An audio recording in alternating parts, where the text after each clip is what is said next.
Televistazo Estelar con Juan Carlos Aisprúa.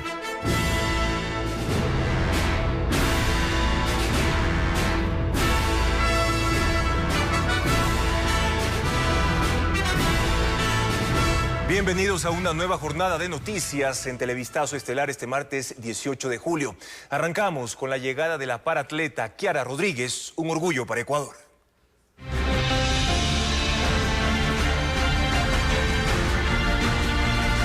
Kiara Rodríguez vuelve la campeona.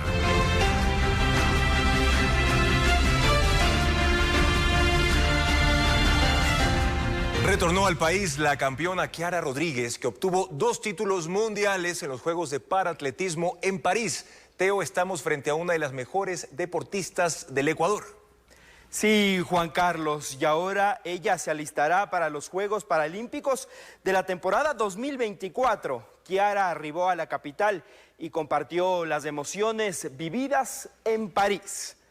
A los 20 años de edad, Kiara Rodríguez hizo historia, se impuso en la prueba reina de la velocidad y en el evento que es su especialidad, rompió el récord mundial. Toda una hazaña para la ecuatoriana, que ahora sueña con ser campeona paralímpica. Estuvimos en el momento de su llegada aquí, a la capital.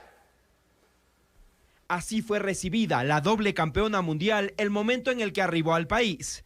El avión en el que viajó Kiara Rodríguez fue bañado con el arco de agua como reconocimiento por sus medallas de oro en el salto de longitud y en los 100 metros planos del evento de paratletismo en París. La deportista revive el momento en el que rompió el récord del mundo en el salto largo.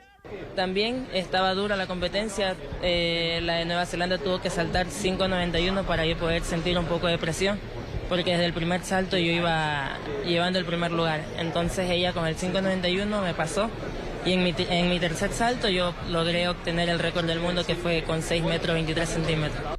Kiara también clasificó a los Juegos Paralímpicos en las 2 pruebas.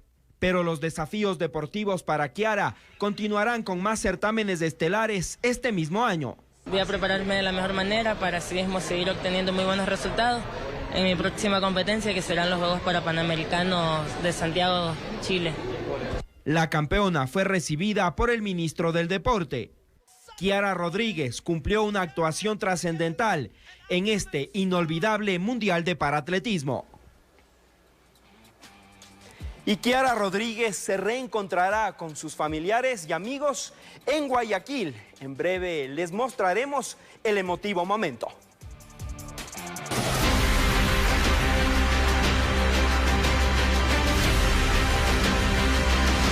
Elecciones 2023. Camino a Carondelet.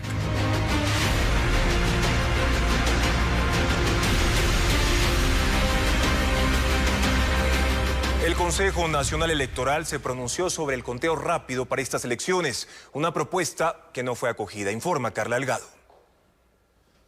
La solicitud del vicepresidente del Consejo Nacional Electoral, Enrique Pita, para establecer el conteo rápido en los próximos comicios fue rechazada por el Departamento Técnico del organismo electoral. El informe argumenta que por cuestión de tiempo no se podrá efectuar, ya que se necesita un mínimo de 29 días. Desconociendo el hecho de que el programa ya existe, la muestra ya está definida, el ejercicio se realizó con éxito y lo único que tendríamos nosotros es que ajustarlo a esta elección y obviamente hacer los simulacros pertinentes y contratar el personal. El objetivo era, según Pita, contar con la información preliminar de los resultados electorales. La última vez que el CNE ejecutó este conteo fue en 2021. Cuando esos resultados ubicaron a Yacu Pérez junto con Andrés Arauz como finalistas para la segunda vuelta. Pero minutos después, esta información fue corregida por los resultados oficiales. Pese a esto, Pita señala que el Consejo Nacional Electoral sí estaba preparado para este proceso. Lamentablemente creo que no existe la decisión, el empeño, el empuje para llevar adelante un ejercicio de esta naturaleza. Lo cual creo que es un error, porque hacerlo permite que nosotros como Consejo Nacional Electoral tengamos referencias ciertas que garanticen la transparencia con la que estamos llevando adelante una elección. La presidenta del Consejo Nacional Electoral explicó que al organismo le corresponde únicamente dar resultados oficiales.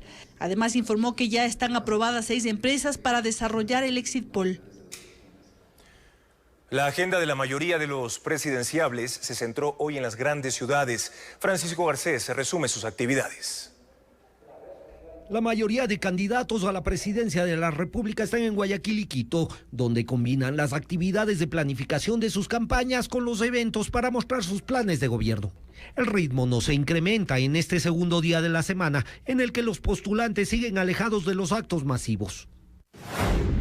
Otto Sonnenholzner retomará el miércoles su agenda de visitas y concentraciones y este martes, tras atender 2 entrevistas con medios de comunicación, mantuvo reuniones internas de su campaña en Guayaquil.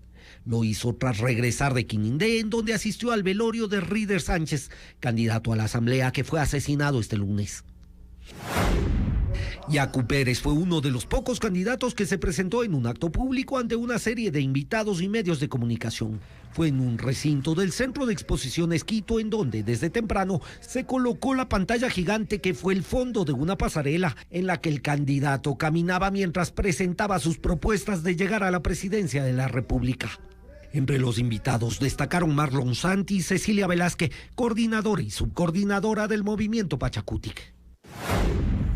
Daniel Noboa empezó su día en Guayaquil y fue al Palmar.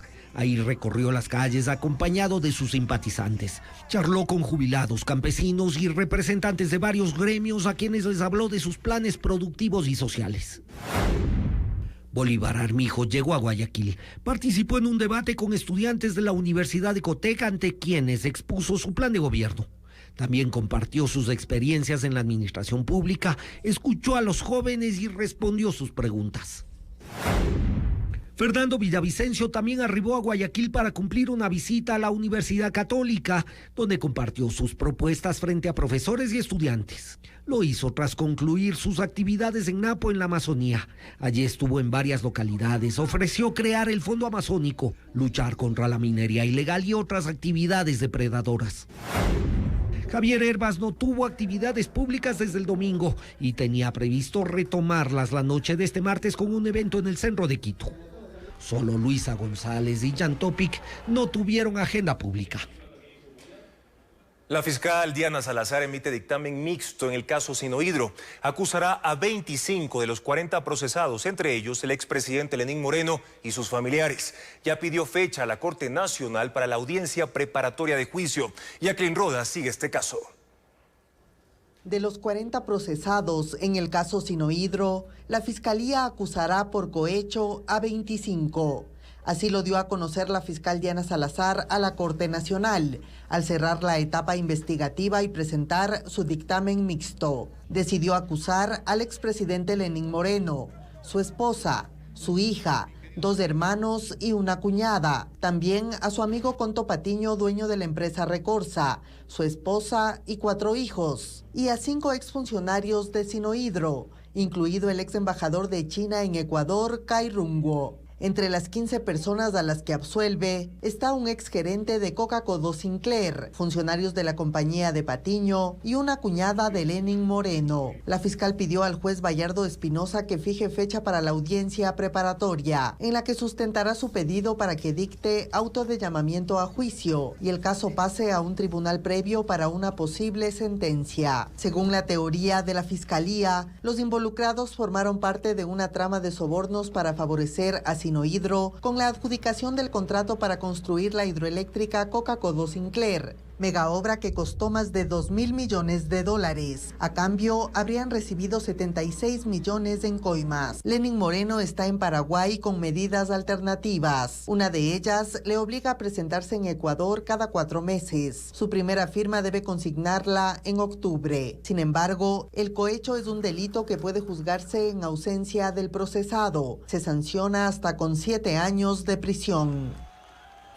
Las muertes del policía Froilán Jiménez y de los militares Darwin Panchi y Jacinto Cortés durante el 30S siguen sin responsables. Este martes la Sala Penal de la Corte de Pichincha indicó que 9 militares no serán juzgados. Reporta Fabiola Santana. La Sala Penal de la Corte de Justicia de Pichincha ratificó el sobreseimiento de 9 militares procesados por el asesinato del agente Froilán Jiménez y los militares Darwin Panchi y Jacinto Cortés durante la revuelta policial del 30 de septiembre de 2010. El tribunal sostuvo que los elementos de investigación presentados por la Fiscalía fueron insuficientes, por lo que la muerte de los uniformados sigue sin responsables luego de casi 13 años. Los sobreseídos son oficiales de las Fuerzas Armadas, la mayoría comandantes de la Operación Rescate, encargados de retirar al expresidente Rafael Correa del Hospital de la Policía. Son Luis Castro, Paul Guzmán, Jorge Merino, Jorge Peña y Hegel Peña Herrera, militares en servicio pasivo, y los militares activos Fernando Castro, Marco Cano, Luis Orozco y Patricio Guadalupe. El tribunal dispuso a la Fiscalía que realice una nueva investigación, mientras la familia de Froilán Jiménez espera la notificación de la resolución por escrito para acudir a la Comisión Interamericana de Derechos Humanos. Algunos abogados solicitaron se declare la manifiesta negligencia y error inexcusable de los fiscales del caso, lo que podría llevarlos a sanciones disciplinarias. En esta audiencia de apelación participó el fiscal Washington Burbano, quien reconoció ante el tribunal que no tenía elementos suficientes para una acusación, pero pese a ello solicitó que se llame a juicio a los militares, pedido que fue desestimado. Hoy no se registraron recorridos de candidatos en Esmeraldas. El ambiente proselitista en las calles está en pausa tras la muerte de Ríder Sánchez. Por ahora, los dirigentes de partidos políticos replantean sus agendas. Un día después del asesinato a Ríder Sánchez, candidato a asambleísta, solo las pancartas o vallas dan cuenta del ambiente electoral en Esmeraldas, pues en las calles principales como la Olmedo y la Colón, centro de la ciudad, no se evidencian recorridos ni visitas puerta a puerta de candidatos. Y ante la delincuencia en Esmeraldas, algunas organizaciones políticas como la Alianza Claro que se puede, que apoya al candidato Yacu Pérez en la provincia, mantiene encuentros internos para establecer estrategias de seguridad. Claro, nosotros hacemos las reuniones de los dirigentes barriales y ellos entonces nos dicen, compañero, a tal hora pueden venir con los candidatos. Como ellos conocen y los conocen, ayudan a que podamos hacer con tranquilidad en la hora que nos dicen la campaña casa por casa. Este grupo político ha redefinido la planificación. Por ejemplo, mañana iban a visitar el mercado municipal, pero cancelaron esta actividad porque es un punto conflictivo de la ciudad. Una medida similar señalaron fuera de cámaras el Movimiento Construye, la Revolución Ciudadana, la Alianza Actuemos y el Movimiento Amigo, quienes mencionan que mantienen reuniones privadas para evaluar en qué sectores sí podrán realizar recorridos y en cuáles no. Mientras el gobernador Frickson Erazo asegura que ningún candidato ha solicitado resguardo policial en la provincia, aunque reconoce que no hay suficientes uniformados para cubrir a todos. Porque si tenemos pocos gendarmes policiales y tú das el debido acompañamiento policial, obviamente te merman en algún punto, o sea, destapas un hueco para tapar otro y de esa forma también otro sector queda en indefensión, podríamos decirlo así. Hasta el cierre de este informe no se registró ningún recorrido de campaña política en el Cantón Esmeraldas. 12 atentados contra candidatos se han registrado en Esmeraldas desde el año pasado. Por su situación geográfica, hay territorios dominados por el crimen organizado. Allí está la mayoría de puntos críticos identificados por la Mesa de Seguridad Electoral.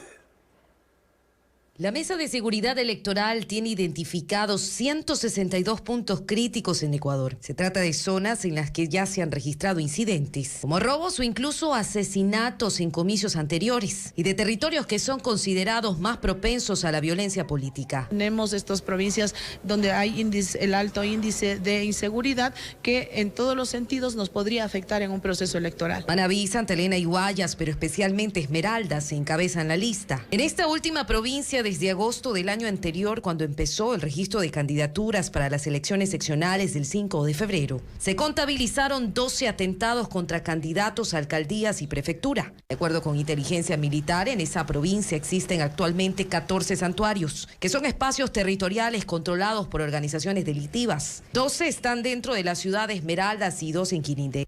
De ahí que los atentados, balaceras, robos e intimidaciones a dignidades de elección popular son episodios recurrentes en la provincia verde.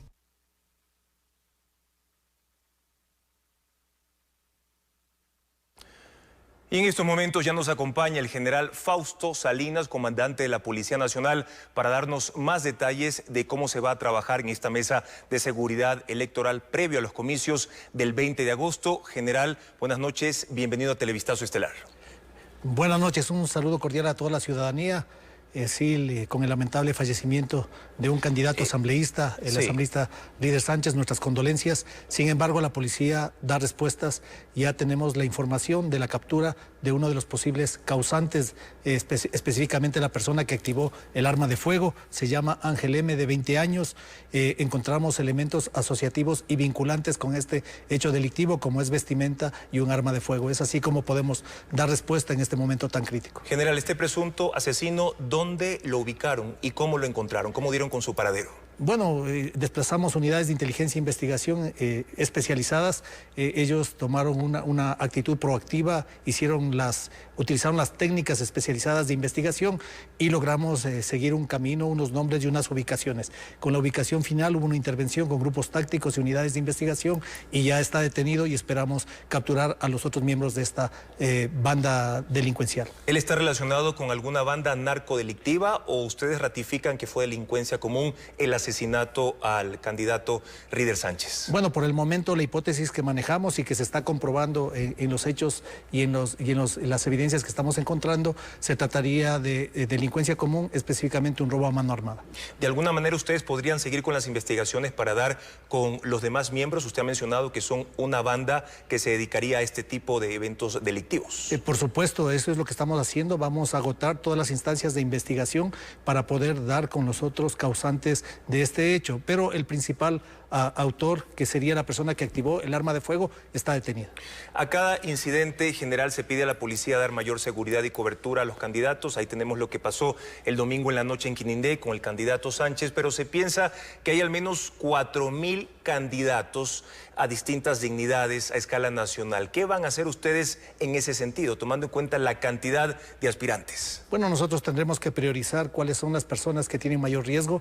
En los pedidos que debían hacerse a través del CNE no se han pedido seguridad para asambleístas, por lo tanto no se ha asignado seguridad. De todas maneras hacemos un análisis, pero recuerden que nosotros tenemos seguridad con directores de las cárceles, con autoridades judiciales, fiscales. El compromiso de la policía es brindar protección a las personas que están en condición de riesgo. Y si no se ha hecho el pedido formal que usted menciona a través del Consejo Electoral, ¿cómo van a hacer para darle cobertura y seguridad a más candidatos, no solo a los binomios presidenciales? Bueno, vamos a seguir el protocolo. El protocolo es que ellos hagan una carta y un pedido a través del CNE, nos envían a nosotros, hacemos el análisis de riesgo e inmediatamente priorizamos. Como usted lo dijo, no podemos atender todos los pedidos, sino tenemos que ver los más críticos. ¿Y qué abarca, general, la protección a los candidatos? ¿Hasta qué punto se aplica? Bueno, depende del nivel de riesgo. Se puede aplicar un equipo o una persona que acompañe en los momentos más críticos, pero también tenemos disposiciones dadas a todos los comandantes de las unidades a nivel nacional para que brinden el resguardo y protección en los mitines políticos, en zonas críticas, mientras se ejecutan estas acciones electorales. ¿Cuántos uniformados, cuántos policías implica proteger a un solo candidato? Depende del nivel de riesgo, va de 1 hasta equipos mucho más grandes que no puedo mencionarlos porque son estrategias de seguridad. ¿Un ejemplo de cómo podría funcionar este tipo de resguardo a un candidato?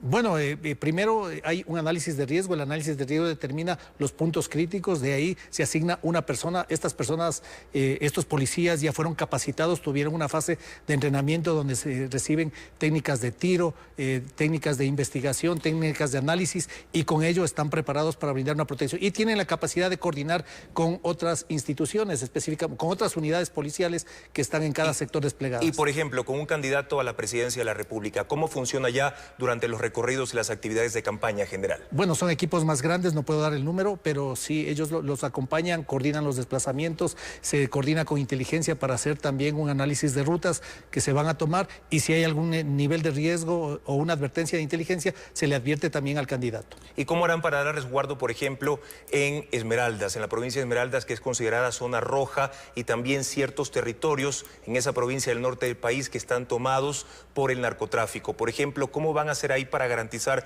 una campaña más segura, a diferencia de otras provincias que no presentan ese tipo de problemas? Bueno, tenemos equipos desplazados. Recordemos que en Esmeraldas hay un operativo y un contingente policial muy fuerte, y además tenemos la fuerza de tarea de Fuerzas Armadas que trabaja en complemento. Es un espacio que lo estamos recuperando y los resultados indican que estamos dando una gran productividad. Tenemos personas detenidos, tenemos detenidos a Yomba, a Giuseppe, a Puya, a Elvi, a Calvo, a Chan, que son personas que tienen un rol importante en las organizaciones criminales, y más allá de eso tenemos más blancos que estamos operando o con investigaciones para desarticular estas organizaciones criminales. Y pese a esas detenciones, general, hay zonas rojas en Esmeraldas, territorios sumamente peligrosos donde definitivamente ustedes consideran que no se podrá llevar a cabo una campaña. Bueno, tenemos que analizar el nivel de riesgo. De todas maneras, en los sitios que se haga el análisis correspondiente tendrán refuerzo de seguridad mientras se ejecutan estas actividades de proselitismo. Ahora, ¿qué va a pasar, por ejemplo, con los candidatos que han dicho en Esmeraldas que en estos momentos hacen una pausa a sus campañas electorales y que van a reformular sus agendas porque no se sienten seguros o que no se les da el resguardo, tomando en cuenta que están en estas zonas rojas? Bueno, hay muchas alternativas de hacer campaña en este momento, desde las redes sociales y también el contacto con la ciudadanía a través de teléfono. Tenemos que minimizar el riesgo, pero de todas maneras a los casos más críticos se analizará la posibilidad de dar protección y seguridad a los candidatos. En otro tema, comandante, el informe de la Dirección de Asuntos Antinarcóticos de los Estados Unidos presentado ayer menciona que varias instituciones del Estado, entre ellas la Policía Nacional, estarían penetradas por el narcotráfico. ¿Usted coincide con esa afirmación? Hay muchas estrategias del mundo criminal. Una de ellas es penetrar las instituciones de justicia, policía, Fuerzas Armadas, operadores fiscales, jueces, y también incluso llegar hasta los gobiernos seccionales.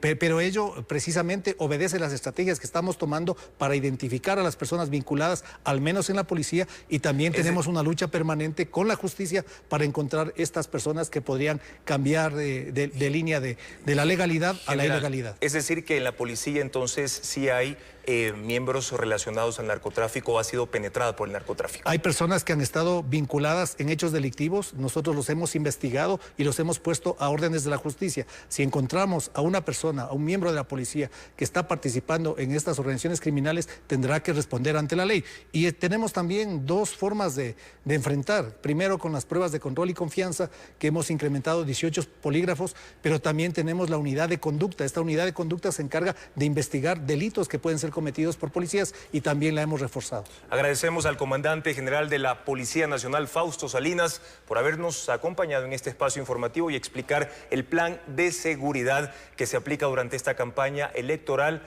previo a los comicios del 20 de agosto.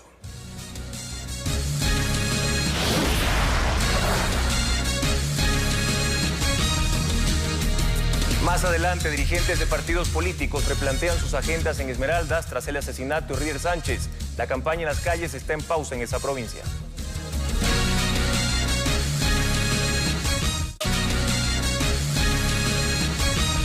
Hoy en la Corte Constitucional se llevó a cabo la audiencia previa al dictamen sobre el decreto ley enviado por el Ejecutivo que busca renegociar las deudas de créditos educativos. El gobierno expresó sus argumentos sobre la urgencia de esta reforma. Informa Jacqueline Rodas. La Corte Constitucional entró en deliberación para decidir si da paso o no al tercer decreto ley enviado por el presidente Guillermo Lasso. Este martes escuchó los argumentos del gobierno, que sostiene que la reforma para renegociar más de 6,000 deudas vencidas de créditos educativos no puede esperar. Una circunstancia urgente por la situación que vive el país, y la urgencia económica busca entregar, como en el presente caso, a un segmento de la sociedad que hoy por hoy se encuentra en una circunstancia de vulnerabilidad económica. Los magistrados consultaron a los representantes del Ejecutivo por qué consideran que no pueden dejar la ley en manos de la próxima asamblea que se posesionará en noviembre. Este interés por mora incrementa día a día. Tienen una carga económica adicional a la deuda principal que ya habían obtenido. De ahí la necesidad y la calificación de urgente de este decreto ley. También argumentaron que con los convenios de pago de las deudas vencidas, el Estado espera recuperar cerca de $50 millones. Eso va a generar no solamente un un alivio para las familias, sino también mayores y mejores ingresos para el Estado, recuperando los dineros que en algún momento se otorgaron por el tema de préstamos estudiantiles. Ahora, el juez constitucional Enrique Herrería, ponente de la causa, preparará un proyecto de dictamen para la votación del Pleno. Hasta el sábado de esta semana, el INAMI pronostica ráfagas de viento en el callejón interandino, especialmente en las provincias de Zamora Chinchipe y Morona Santiago. Pero, ¿a qué se debe este fenómeno? Bessie Granja lo explica. El Instituto Nacional de Meteorología e Hidrología INAMI emitió una nueva alerta. Desde este lunes 18 hasta el próximo 22 de julio, habrá un incremento de la velocidad y ráfagas de viento en la región interandina. Estas ráfagas podrían ser superior a los 80 kilómetros por hora, consideradas como muy alto en la tabla de medidas. Estos niveles se podrían sentir en provincias como Carchi, Imbabura, Pichincha, Napo, Cotopaxi, Tungurahua, Bolívar, Cañar, Azuay y Loja. Mientras en Guayaquil, la tarde y noche de este lunes, en el sector de Monte Sinaí, en el noroeste de la ciudad, se registraron fuertes vientos. Allí al menos una decena de viviendas se vieron afectadas por el desprendimiento de sus techos. El INAMI aclara que no es parte de la alerta, sin embargo es un fenómeno que podría repetirse. Conocidos como nubes embudo. Es que actualmente tenemos condiciones atmosféricas ligeramente inestables, así como también condiciones cálidas a nivel del océano. En cuanto al incremento de velocidad del viento, la zona costera está fuera del mapa de alertas. En la región interandina, los eventos más intensos se registrarán entre las mañanas y tardes, especialmente en zonas de media y alta montaña. Al volver, ¿qué pasa en las relaciones diplomáticas entre Ecuador y Argentina tras su ruptura en marzo? La respuesta luego de la pausa. Sigan en sintonía de Televistazo. Los gobiernos de Ecuador y Argentina restablecen sus relaciones diplomáticas. Así lo anunciaron los presidentes Alberto Fernández y Guillermo Lasso. Ellos oficializaron la designación de embajadores en ambos países e indicaron que buscarán cooperación, sobre todo en lo comercial. Fernández mencionó que propondrá modernizar acuerdos vigentes, como ampliar y diversificar sus exportaciones, sobre todo en el sector automotor. Los problemas diplomáticos ocurrieron luego de que la exministra María de los Ángeles Duarte saliera de la residencia argentina en Quito y se fugara del Ecuador. Por este tema, nuestro país y Argentina habían expulsado recíprocamente a sus embajadores. Durante la segunda plenaria de la cumbre Unión Europea-CELAC, el presidente Guillermo Lasso intervino y su discurso se enmarcó en el respeto a los derechos humanos y el fortalecimiento de la democracia. Además, habló de la exención del visado Schengen, la seguridad y la conservación ambiental. Somos uno de los pocos países latinoamericanos que aún no se beneficia de la exoneración de la visa Schengen de corta duración. Es necesaria la voluntad política de la Unión Europea para avanzar y otorgar también al Ecuador la exoneración de la visa tan importante para estrechar los lazos entre los ciudadanos ecuatorianos y los de la Unión Europea. En Ecuador, en un año se registraron más de 31.000 nuevas jubilaciones, una estadística que se eleva constantemente. Este 18 de julio en Ecuador se conmemora el Día del Jubilado. Bessie Granja con más cifras. Fue en 1975 en Riobamba cuando se desarrolló el segundo Congreso de Jubilados del Ecuador. Y desde entonces, cada 18 de julio se reconoce la dedicación de hombres y mujeres que entregaron su esfuerzo y trabajo durante muchos años. Según cifras del Instituto Ecuatoriano de Seguridad Social, IES, en el país existen 517.595 jubilados. 6 de cada 10 son hombres y el resto mujeres. Del total, el 92% se jubiló por vejez, el 5% por invalidez y el 3% por discapacidad. La mayor cantidad de jubilaciones se concentra en el rango de 61 hasta 70 años, con una cifra de 225.856. Le siguen aquellos que tienen entre 71 a 80 años, que superan los 191.000. Las estadísticas del IES reflejan que de junio de 2022, las jubilaciones pasaron de 446.726 a 477.771 en junio de 2023. Es decir, que en un año se registraron 31.045 personas que se acogieron a este derecho, lo que representa un crecimiento del 8%. Una de las causas estructurales que explica la situación financiera del IES se enfoca precisamente en esta última cifra, la cual refleja que el envejecimiento de la población eleva el número de solicitudes de jubilación, mientras la incorporación de nuevos afiliados crece a un menor ritmo. Las pensiones de esos jubilados se financian con los aportes de los afiliados activos, pero ahora mismo no son suficientes.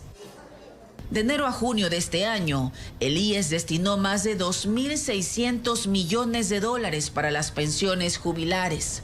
Aproximadamente 2.000 millones de dólares más están pendientes de acreditación en lo que resta del año para este grupo. Quedan al descubierto los pasos irregulares en Colombia por donde narcos envían la droga hacia Ecuador. Más revelaciones luego del corte.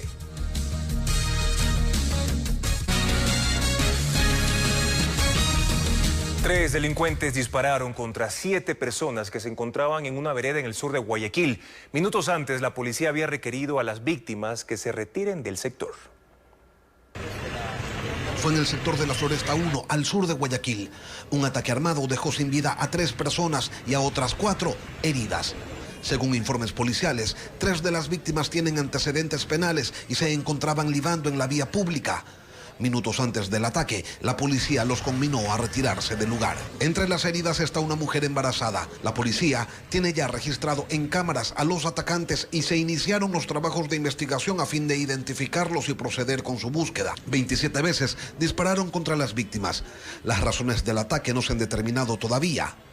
Los heridos fueron trasladados a distintas casas de salud. Cerca de 80 pasos irregulares identificó la Dirección Antinarcóticos en la frontera norte. Son puntos vulnerables por donde pasaría parte de la droga que ingresa al Ecuador. Fabiola Santana reporta.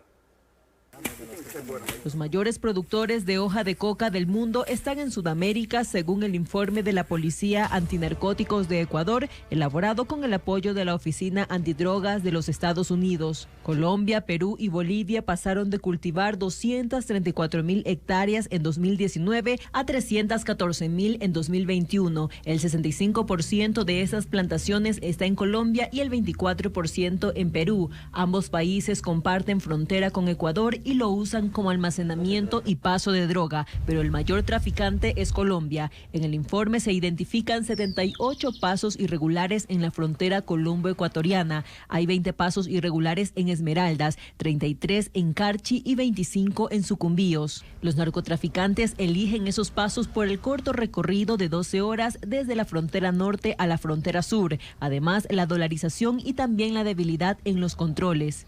La droga más incautada en el Ecuador durante el 2022 fue el clorhidrato de cocaína con 180 toneladas, segundo de la marihuana con 16 toneladas. El principal destino de esas sustancias son los puertos marítimos y pesqueros. Otra parte se almacena y va a los pasos ilegales en Perú. El informe reconoce que en el tráfico de drogas las aeronaves también juegan un papel importante. Entran con dinero y armas y salen con droga para los mercados internacionales.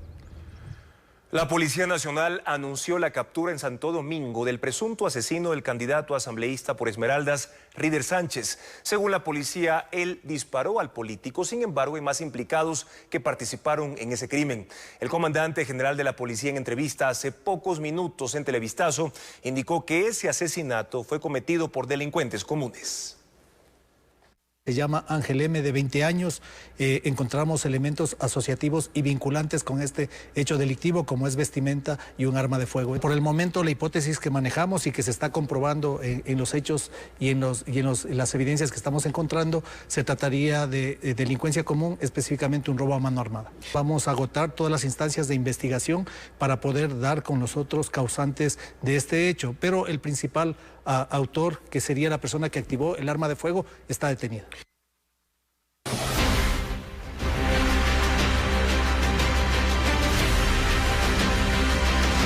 Elecciones 2023. Camino a Carondelet. La campaña electoral no se suspenderá en Esmeraldas tras el asesinato del candidato asambleísta Ríder Sánchez. Desde el Ministerio del Interior aseguran que se descarta que el crimen haya sido motivado por razones políticas. Carla Delgado con la información. El crimen del candidato asambleísta por Esmeraldas, Ríder Sánchez, está vinculado a la delincuencia común, según lo establecieron las autoridades luego de las investigaciones. El ministro del Interior, Juan Zapata, descartó la posibilidad de que la política esté ligada a este acontecimiento ocurrido en esa provincia el fin de semana. Adelantó que ya están tras la pista de 2 de los 4 implicados en la muerte del político que aspiraba al legislativo, patrocinado por la Alianza 823 que apoya la candidatura de Otto Sonnenhorner. Y que tienen antecedentes justamente por robos en el sector y consideramos que yo siempre confío en nuestras unidades investigativas, en las próximas horas podamos tener resultados de este caso. Desde este ministerio informaron que hasta el momento ningún candidato a la asamblea ha solicitado custodia policial. Sin embargo, se reforzarán los operativos en la provincia para los eventos de campaña. De los últimos graduados, nosotros hemos incorporado ya 584 a todo el Cantón Esmeraldas y hoy tenemos ya 300 más para el circuito Esmeraldas. Mientras que desde el Consejo Nacional Electoral exhortan a los partidos políticos a solicitar resguardo. La presidenta Diana Atamaint afirma que es la segunda vez que hace este pedido a los candidatos. Estamos coordinando, estamos atentos, monitoreando a través de nuestras delegaciones provinciales en caso de haber alertas que nosotros podemos activar estos protocolos de seguridad. Indicaron que el cronograma continuará y que no se tiene previsto la suspensión de la campaña en Esmeraldas. Las actividades políticas para asambleístas nacionales serán desde el 8 al 17 de agosto.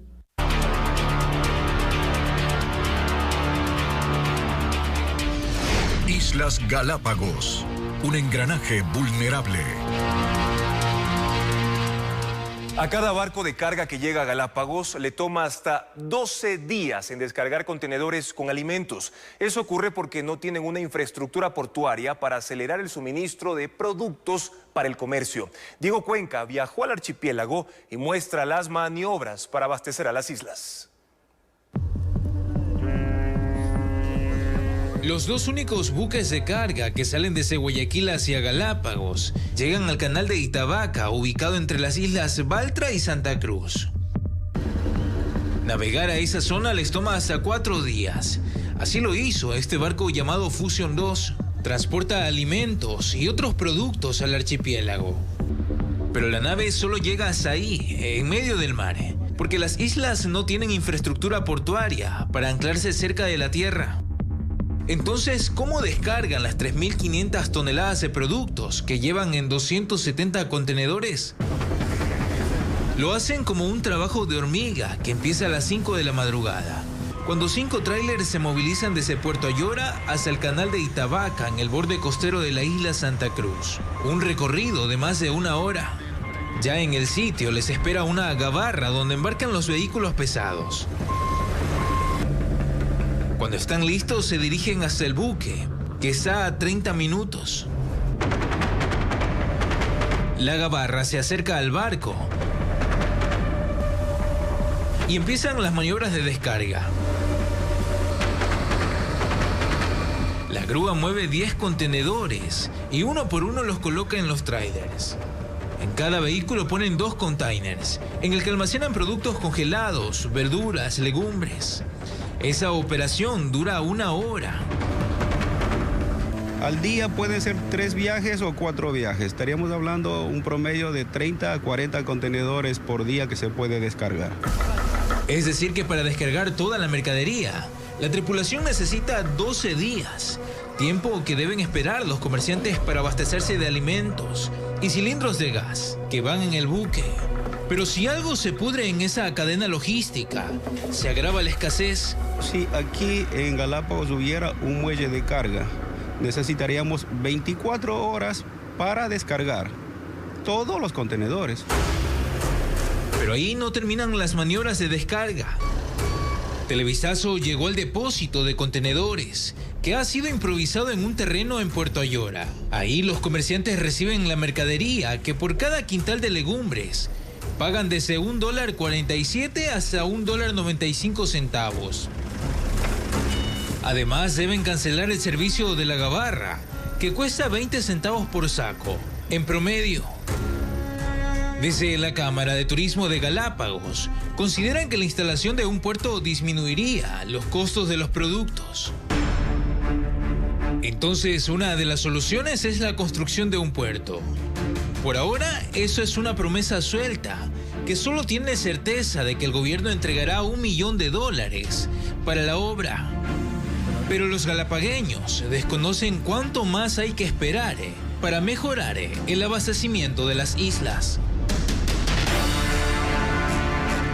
Mañana en la tercera entrega de la serie Islas Galápagos, un engranaje vulnerable, Televistazo mostrará cómo la producción agrícola no logra volver autosuficiente al archipiélago.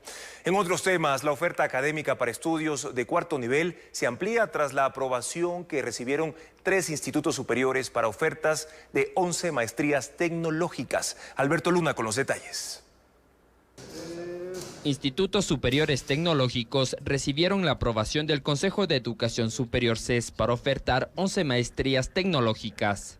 Abarcan desarrollo de videojuegos, desarrollo de aplicaciones móviles, entornos digitales para la educación, startups o empresas tecnológicas de emprendimientos, ecosistemas digitales para negocios, herramientas de ciberseguridad, entre otras. Los centros de estudios autorizados son el Tecnológico Universitario Rumiñahui en Sangolquí, el Instituto Bolivariano de Tecnología en Guayaquil y el Instituto Tecnológico Oriente en La Joya de los Hachas. Una maestría tecnológica puede durar entre 1 año y año y medio. Lo que se requiere de los institutos es de que tengan la cualificación, la condición primeramente de superior universitario, o sea, no cualquier instituto. Otra alternativa para estudiar una maestría es postular a la convocatoria de 1000 becas presentada por el gobierno la semana pasada. La información detallada con los requisitos a cumplir consta en la página web de la Secretaría de Educación Superior, CENESIT. En ese portal también hay becas para estudiar maestrías en entidades del exterior en el programa denominado Globo Común.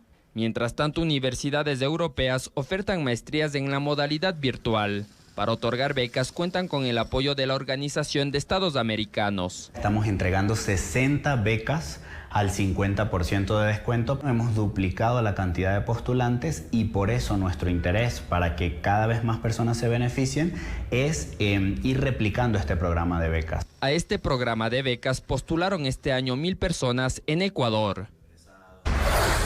Buenas noticias para Quito, que fue elegida como una de las mejores ciudades para visitar en Sudamérica por una revista estadounidense. Los turistas encuestados destacaron la belleza de sus iglesias, pero en el centro histórico hay varios problemas sin solucionar. Alberto Luna detalla cuáles son. Quito se ubica en el 4º lugar de las ciudades favoritas para visitar en Sudamérica, según la revista estadounidense Travel + Leisure, que elaboró una encuesta en la que participaron 700,000 turistas. El primer lugar fue para Cusco en Perú, le sigue Cartagena en Colombia y en el tercer lugar está Sao Paulo en Brasil. El año pasado llegaron a la capital 233,000 turistas extranjeros. En la encuesta los visitantes destacaron la belleza de las iglesias de Quito. El centro histórico es el principal atractivo que tiene la ciudad pese a problemas que afronta como las ventas informales. Por ejemplo, en la calle Chile, a pocos metros del Palacio de Carondelet, se comercializa desde comida, ropa hasta accesorios de celulares. Es un problema que ninguna de las últimas administraciones municipales ha solucionado. El caos vehicular, principalmente en horas pico, es otro inconveniente.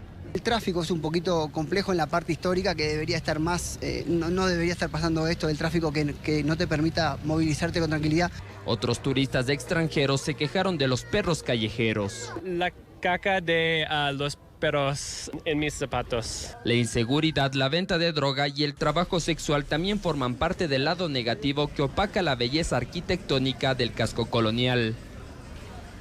La inseguridad y la ola de crímenes en la provincia de Santa Elena mantienen preocupados a los dirigentes del sector turístico y hotelero en ese territorio. Aún así, confían en que las ofertas y alternativas como el avistamiento de ballenas atraigan a los turistas, sobre todo a los visitantes de la sierra por temporada de vacaciones. María Gabriela Carpio con el tema. Faltan pocas semanas para que finalice la temporada de vacaciones de la sierra. Y en la provincia de Santa Elena, los operadores turísticos siguen recibiendo a los visitantes. Luis Tenempaguay, vicepresidente de la Cámara de Turismo local, menciona que una de las principales atracciones es el avistamiento de ballenas jorobadas en Salinas, por lo que han armado promociones para captar a los turistas. El sector hotelero está haciendo paquetes en la cual ya está incluido el avistamiento de ballena, el paseo en Chivas o paseo hasta Montañita. Hay paquetes desde los $15 hasta los $80. Por eso mismo, el sector turístico y hotelero confía en que los visitantes llegarán de a poco para disfrutar de los destinos peninsulares. Tenemos las actividades recreativas en la zona de la Remacopse, la Chocolatera, y también una característica que tenemos nosotros desde el Cerro del Morro, poder observar ballenas desde tierra. En este momento nuestro mar está caliente y también se puede ver sol en esta época, cuando tradicionalmente había lluvias y frío. Aunque las expectativas son altas, ambos dirigentes reconocen que se mantienen en vilo por los últimos hechos violentos ocurridos en Santa Elena. Sin embargo, la policía explica que los asesinatos en su mayoría obedecen a disputas de territorio, por lo que recientemente llegaron 118 nuevos uniformados para combatir la delincuencia. Estos 118 compañeros van a ser distribuidos en los diferentes lugares turísticos como son playas, centros comerciales, el sector bancario. Estamos reforzando estos balnearios para que la gente se sienta más segura y pueda disfrutar de sus vacaciones. Pero la indisciplina ciudadana también es vigilada. Desde el municipio de Santa Elena señalan que los controles de seguridad se extienden hasta las playas de los balnearios más concurridos. El consumo de bebidas alcohólicas en las playas está regulado con la finalidad de no tener excesos en las playas, poder tener una tranquilidad de las familias que visitan las playas de nuestro cantón. Para reactivar también la economía local, en los 3 cantones de la provincia se realizarán eventos artísticos y culturales, con miras al feriado nacional de agosto. Sí, llegamos a la parte final de esta entrega informativa. Gracias por su sintonía, amigos. Las noticias continúan mañana a las 5:55. Pero recuerden que también pueden seguir las noticias a toda hora en ecuavisa.com. Información verificada con el sello de Televistazo. Buenas noches.